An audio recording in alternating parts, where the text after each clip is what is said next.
नमस्कार दोस्तों, मैं आशीष झारिया स्वागत करता हूं आपका आज के सेशन में। और आज के सेशन में इस वीडियो में मैं आपके लिए लेकर आया हूं मध्य प्रदेश के कुछ प्रमुख वन्यजीव अभ्यारण्य की वीडियो, जिसमें हमने इससे पहले पढ़ लिया था गंगऊ सैलाना अभ्यारण्य, घाटी गांव अभ्यारण्य के बारे में पढ़ा था, बोरी अभ्यारण्य पढ़ा था, सिंधौरी अभ्यारण्य, पनपटा अभ्यारण्य। ऐसे ही हमने बहुत सारे अभ्यारण्यों के बारे में जानकारी देखी थी।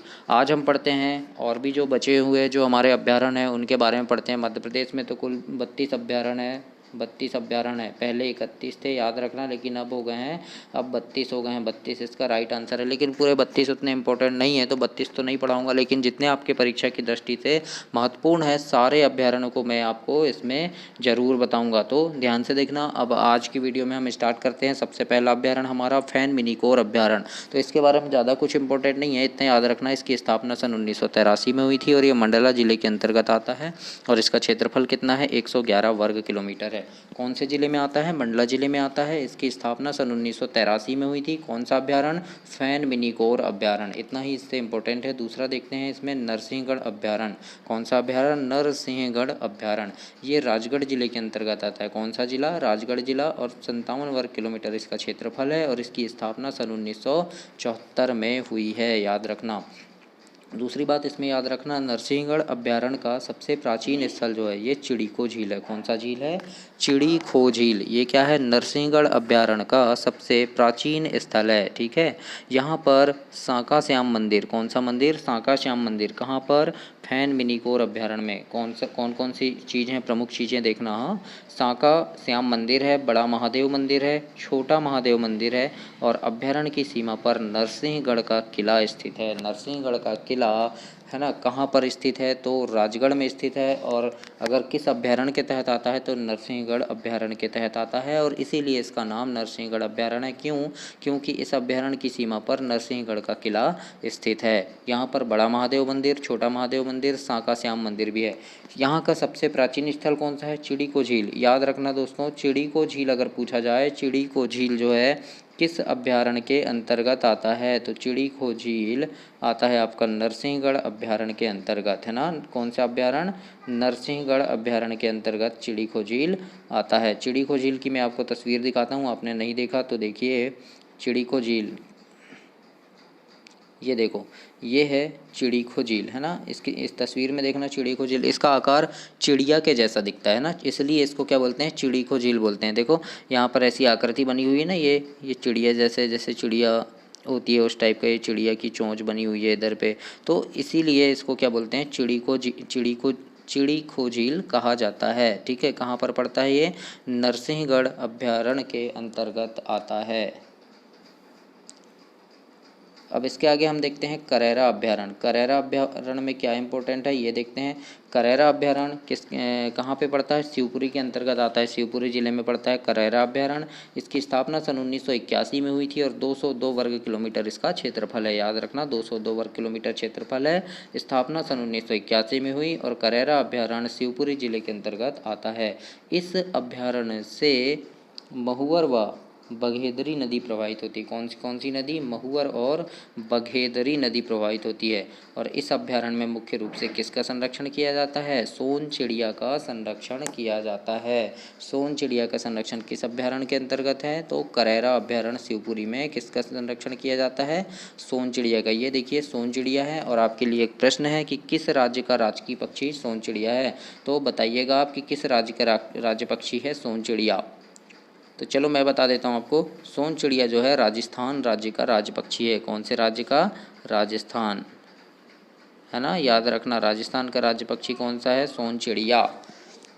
किस अभ्यारण्य के अंतर्गत है, शिवपुरी अभ्यारण्य में पाया जाता है और यहाँ पे सोन चिड़िया को संरक्षण प्रदान किया गया है ना। कौन से अभ्यारण्य में, तो करेरा अभ्यारण्य में। इसके बाद हम देखते हैं खिवनी अभ्यारण्य। कौन सा अभ्यारण्य, खिवनी अभ्यारण्य देखते हैं। खिवनी अभ्यारण्य कहाँ है, ये देवास जिले के अंतर्गत आता है और इसकी स्थापना 1995 में हुई। 144 वर्ग किलोमीटर इसका क्षेत्रफल है। किस अभ्यारण्य का, खिवनी अभ्यारण्य का। और खिवनी अभ्यारण्य देवास जिले के अंतर्गत आता है।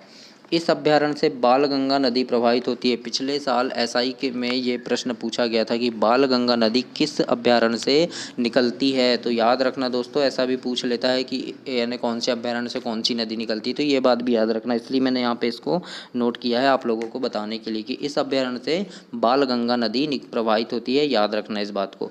इस अभ्यारण्य से जामनेर नदी भी प्रवाहित होती है। कौन सी नदी? जामनेर नदी भी प्रवाहित होती है, जिस पर शंकर खो जलप्रपात स्थित है। कौन सा जलप्रपात स्थित है? शंकर खो जलप्रपात। अब याद रखना कि इस अभ्यारण्य से जामनेर नदी तो प्रवाहित होती है, लेकिन इस पर कौन सा जलप्रपात स्थित है? शंकर खो जलप्रपात स्थित है। किस नदी पर? जामनेर नदी पर। और किस अभ्यारण्य के अंतर्गत? खिवनी अभ्यारण्य। ठीक है। इसके बाद हम देखते हैं कामधेनु गौ अभ्यारण्य। कामधेनु गौ अभ्यारण्य नाम है इसका। ये आता है आगर मालवा जिले के अंतर्गत। और याद रखना इसकी स्थापना अभी करंट में ही 24 दिसंबर 2012 को हुई, ज़्यादा समय नहीं हुआ है। तो ये नया नया अभ्यारण्य है। कौन सा अभ्यारण्य? कामधेनु गौ अभ्यारण्य। और दूसरी बात याद रखना, यह भारत का एवं मध्य प्रदेश का पहला गौ अभ्यारण्य है। एमपी का नहीं, ये भारत का भी पहला गौ अभ्यारण्य है। कौन सा?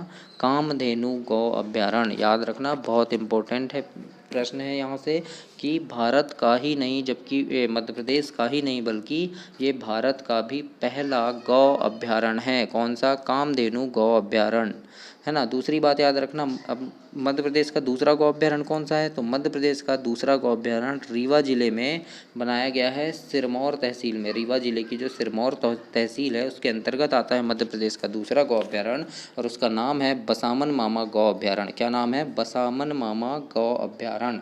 याद रखना, बहुत इंपॉर्टेंट प्रश्न है ये कि बसामन मामा गौ अभ्यारण्य कहाँ है? तो ये रीवा जिले की सिरमौर तहसील के अंतर्गत आता है। और जो मध्य प्रदेश का एवं भारत का पहला गौ अभ्यारण्य है वो कौन सा है? तो कामधेनु गौ अभ्यारण्य जो है ये मध्य प्रदेश और भारत का पहला गौ अभ्यारण्य है। और इसी नाम से वाइल्ड लाइफ सेंचुरी भी बनाई गई है, जो आगर मालवा जिले के अंतर्गत आती है। और 24 दिसंबर 2012 को इसकी स्थापना हुई है। ठीक है, याद रखना, बहुत इंपॉर्टेंट प्रश्न है। इसके बाद हम देखते हैं पचमढ़ी अभ्यारण्य। पचमढ़ी अभ्यारण्य जो है होशंगाबाद जिले के अंतर्गत आता है, सब लोग जानते हैं, लेकिन इसकी स्थापना सन 1977 में हुई। ये बात याद रखना। 491 वर्ग किलोमीटर इसका क्षेत्रफल है।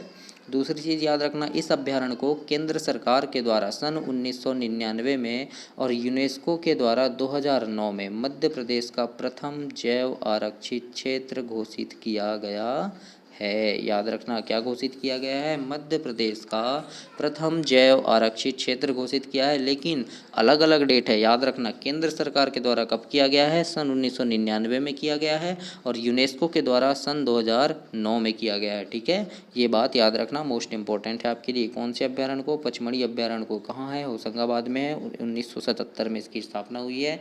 और इस अभ्यारण्य को केंद्र सरकार के द्वारा 1999 में और यूनेस्को के द्वारा 2009 में मध्य प्रदेश का प्रथम जैव आरक्षित क्षेत्र घोषित किया गया है। इस अभ्यारण्य में सर्वाधिक कृष्ण मृग पाए जाते हैं। सर्वाधिक कृष्ण मृग किस अभ्यारण्य में पाए जाते हैं? पचमढ़ी अभ्यारण्य में पाए जाते हैं। याद रखना, सबसे ज़्यादा कृष्ण मृग पाए जाते हैं। कृष्ण मृग आपने देखा होगा, ऐसे होता है, ये देखो, ये है कृष्ण मृग। क्या है? कृष्ण मृग है ना। तो आज के इस वीडियो में इतना ही आपके लिए। आज अभ्यारण्य की पूरी सीरीज़ ख़त्म हो गई है, हमने सारे अभ्यारण्य पढ़ लिए हैं। और भी कुछ अगर बचे हैं और मुझे लगता है कि आपके एग्ज़ाम की दृष्टि से इम्पोर्टेंट है, तो मैं आपको ज़रूर पढ़ाऊँगा। और इसके बाद हम इसके कुछ महत्वपूर्ण प्रश्न उत्तर देखेंगे कल की वीडियो में। आज के लिए इतना ही। वीडियो को लाइक, शेयर और सब्सक्राइब कीजिए ताकि आपको ऐसी ही वीडियो रोज़ प्राप्त हो सके।